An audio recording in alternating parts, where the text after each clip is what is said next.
Hi, hello, it's Leilani from the Bible in 1 Year. Today we are reading in Luke chapter 24, verses 36 to 53. And if I would title this message, it would be Eyes Opened and Hearts Set on Fire. Now, just before these verses takes place, two disciples had been walking to Emmaus, confused and heartbroken after Jesus' crucifixion. A stranger joins them on the road and explains the scriptures, how the Messiah had to suffer before entering his glory. And only later, when he broke the bread, that their eyes opened. They realized it was Jesus, and then he vanished. And now, as they rushed back to tell the others, Jesus appears again, right in their midst. Fear fills the room. They think they're seeing a ghost, but Jesus speaks peace over them. He says, "Peace be with you." He shows his hands and his feet, the marks of love that death couldn't erase. And then, almost tenderly, he asks for something to eat. A ghost doesn't get hungry, and then Jesus eats a piece of fish in front of them. Fully God, and yet still fully man. The same Jesus who walked dusty roads now stands alive, unshaken by the grave.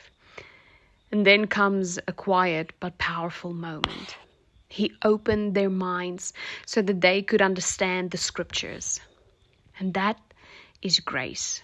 When Jesus opens our eyes to see what was there all along. We can read, listen, and even memorize scripture, but only He can make it come alive in us. He helps us see that the story has always pointed to Him. His suffering, His resurrection, and the forgiveness that He offers.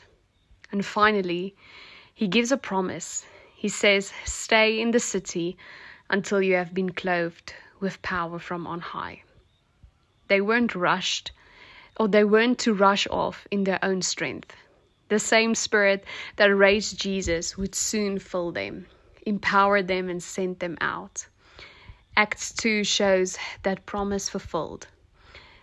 The Spirit poured out, and the fearful became fearless.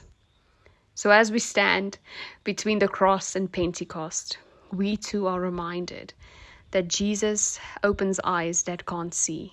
He feeds faith that doubts and full hearts that wait.